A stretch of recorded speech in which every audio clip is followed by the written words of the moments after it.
দিব্য শ্রী গুরুবাণী পরমার্থের একমাত্র পাথেয়। সেবকের কাছে গুরুর চেয়ে আর গুরুতর কিছু নেই বা থাকতে পারে না। আপন গৌরবকে একেবারে দূরে সরিয়ে রেখে সকলের মধ্যে সকলের মতো হয়েই যাঁর আশা, সেই গুরুদেবের বলা কথা বলা আর চলা পথে চলা আমাদের চরম লক্ষ্যে পৌঁছে দেবেই। মনে প্রাণে গুরুসেবা করলে কতদূর এগিয়ে যাওয়া যায় একলব্যে তা দেখতে পাই।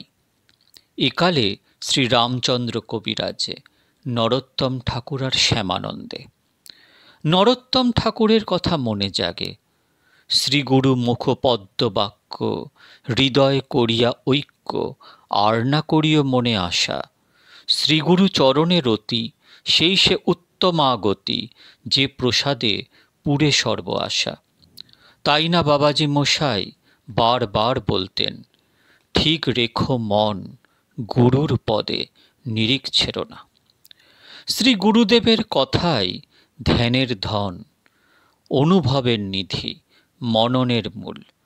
সত্যিকারের মানুষ হতে গেলে নিয়ত তার অনুশীলন করতে হবে।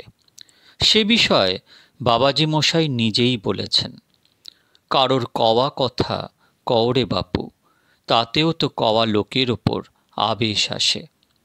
বাবাজি মশাইয়ের কওয়া কথাই এই গ্রন্থের আকর। পড়ে শুনে যদি তাতে আবেশ আসে তবেই সকলে কৃতার্থ। পরম পূজ্য নামাচার্য রামদাস বাবাজি মহাশয়ের, আমাদের রামদাস বাবাজি মহারাজের, তার মহামূল্যবান যেসব অমৃতের খণ্ড, যেসব উপদেশ বাণী আছে, তা আমি আপনাদের শোনাচ্ছি, শ্রবণ করুন। শ্রবণ করবেন, মন্থন করবেন, বারবার শুনবেন, জীবন ধন্য হয়ে যাবে। বাবাজি মশাই আমাদের বলছেন সর্বোত্তমা প্রাপ্তির কথা। বলছেন, এ পাবো সে পাবো এ নজর কেন, আমার কিচ্ছু দরকার নাই, ব্যাস চুপচাপ থাক। যাকে গুরুরূপে পেয়েছিস ওই তো সব। দেখ না, যা পাওয়া গেছে তা চাওয়ার সংকল্প কি স্বপ্নেও ছিল? তবে নিজের অবস্থা ভাবলেই ঢের হবে। যা পাওয়া গেছে তা পাওয়ার দাবি করার মতো কিছু কি করা হয়েছে? বাবাজি মশাই বলছেন, স্বভাব ছাড়ার উপায়। আমরা আমাদের যে স্বভাব কিছুতেই ছাড়তে পারি না। তো বাবাজি মশাই পথ দেখাচ্ছেন যে এইভাবে করো, আস্তে আস্তে অভ্যাসের মাধ্যমে তোমাদের স্বভাব ছেড়ে যাবে। প্রত্যহ সকালে উঠে তার কাছে জানাতে হবে, আজ তোমার মতো করে নিয়ে কাছে রেখো, আর স্বভাবের পিছু যেন ছুটি না। এইভাবে যখনই স্বভাব জেগে ওঠে তোমাকে ভুলিয়ে দেবে, তখনই তার কাছে মনে মনে জানাতে হবে, জয় গুরু, এ কি হলো? আমার স্বভাব বিষয় বাসনা, তোমার স্বভাব কোলে টেনে নেওয়া। তুমি তো বলবান প্রভু, আমাকে স্বভাবের দাস করো না। এইরূপ নিরন্তর তাকে জানাতে হবে, আর মনকে সংযত করতে হবে। শোবার আগে মনে মনে ভেবে দেখবে কতবার অন্যায় করলে। এইভাবে কৃপা পাওয়ার জন্য আকুলতা থাকা দরকার, নইলে প্রকৃতির স্রোতে গা ঢেলে দিলে কিছুই হবে না। বাবাজি মশাই আমাদের বলছেন, প্রতিকূল কৃপা। রোগ হলো মাস্টার। যখন আমাদের মধ্যে আমিত্ব বা অহংকার বেড়ে যায়, তখনই এসে চাবুক মেরে বুঝিয়ে দেয়, তোমার কোনো ক্ষমতা নাই। ব্যাধি বড় বান্ধব গো। ও যখন আসে কিছু কিছু দিয়ে যায়, আবার প্রতিকূল কৃপার স্বরূপও ভোগ করায়। এদিকে আবার আমি জ্ঞান এলেই তার স্বরূপটি দেখিয়ে দেয়, দেখো এই হলো তোমার স্বরূপ। বাবাজি মশাই বলছেন আনুগত্যের কথা। পথের আনুগত্য গেলে থাকলো কি? কিছুই হবে না। এ রাজ্যে ও রাজ্যে সর্বত্র আনুগত্য চাই। এ রাজ্যে বরং পুরুষকারের কিছু সাক্ষাৎ মেলে, তবে তাতেও বিষম ধাক্কা খেতে হয়। তারপর আনুগত্যের পথে এলে ইষ্ট লাভ হয়। আর পরমার্থ রাজ্যে তো কথাই নাই। গোড়া থেকেই আনুগত্য, ওখানে আমার ঠাঁই নাই, সব তোমার। বাবাজি মশাই বলছেন ঋণ মুক্তির কথা। দেখো, শ্রীকৃষ্ণ বিমুখ হয়ে এই রূপে কত জন্ম যে ঘুরে বেড়ানো হচ্ছে, তার তো ঠিক ঠিকানা নাই। তাই জন্মে জন্মে স্থাবর জঙ্গম ও প্রত্যেকের নিকট জানা অজানা কম বেশি অপরাধ ও ঋণ হয়েছে। সেই অপরাধ ও ঋণ মুক্ত হওয়ার একমাত্র রাস্তা প্রত্যেকের দ্বারে দ্বারে উচ্চ কণ্ঠে শ্রী হরিনাম শুনিয়ে তাদের কাছে কৃপা ভিক্ষা চাওয়া। তোমাদের দাদামশায়ের এই ছিল অপরাধের ঋণ পরিশোধের হিসাব। দাদামশাই বলতে আমাদের সকলের পরম পূজ্য বড় বাবাজি মহারাজ শ্রী শ্রী 108 রাধা রমন চরণ দাস দেব, আমাদের বড়ে বাবা। বৈষ্ণবতা, বৈষ্ণবতা কি মুখের কথা? সমাজের ছোটকে বড় করে দেখার নামই বৈষ্ণবতা। বাবাজি মশাই বলছেন আমির অবসান। এই যে আমি না, ওপর থেকে নিচে ফেলে দেয়। আমির ঢিবিতে বসলে না কৃপা পাওয়া যায় না, তখন ভগবানের চাবুক আসে, আমিত্ব নষ্ট করে দেয়। অহংকার সর্বনষ্টের মূল। সনাতন কহে প্রভু কৃপা কবে হবে? প্রভু কহে সনাতন আমি মরি যবে। মহাপ্রভু এটা বলেননি যে আমি যবে মরে যাব তখন তোমার কৃপা হবে, তারপর আমিত্ব যেদিন মরে যাবে সেই দিনই কৃপা হবে। কৃপা তখনই আসবে যখন আমাদের মধ্যে অহংকার বোধ নষ্ট হয়ে যাবে। কৃপার বাধা তো ওখানেই। তার কৃপা তো সর্বদাই আসছে, খেতে শুতে বসতে সর্বদাই তার কৃপা। জীবের এই দেহে কি করতে পারে? সব তৈরি, ব্যাস একটুকুতেই সব উল্টে পাল্টে গেল। কোত্থেকে আমি এনে দিলে রাগ, সব গেল। এ হলো আমির খেলা।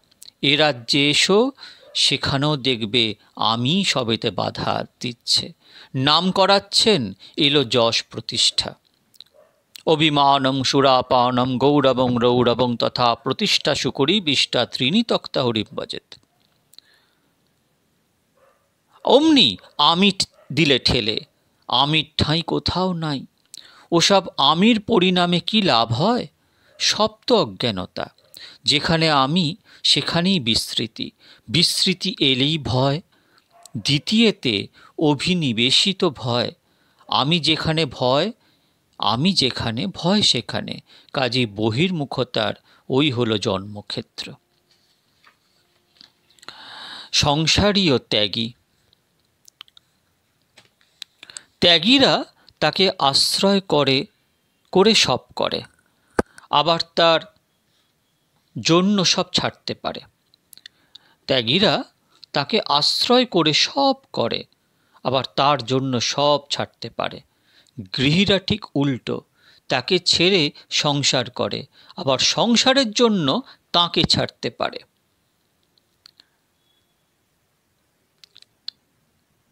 নিষ্ঠা, নিষ্ঠাটা কি? বাবাজি মশাই কি বলছেন? বলছেন একটা কথায় উত্তর দিয়েছেন নিষ্ঠার। বলেছেন ইষ্ট বস্তুতে, অর্থাৎ আপনার যিনি ইষ্ট, তাতে পরতত্ত্ব বোধই হল নিষ্ঠা। আপনার যে ইষ্টদেব, সে মাতৃস্বরূপ হোক, পিতৃস্বরূপ হোক, পুরুষ হোক, প্রকৃতি হোক, যে ইষ্ট তাতে পরতত্ত্বের বোধ, সেটাই হচ্ছে নিষ্ঠা। নকল সহজ ও কঠিন। মহতের সহজ কাজটির নকল হয়ে যায়।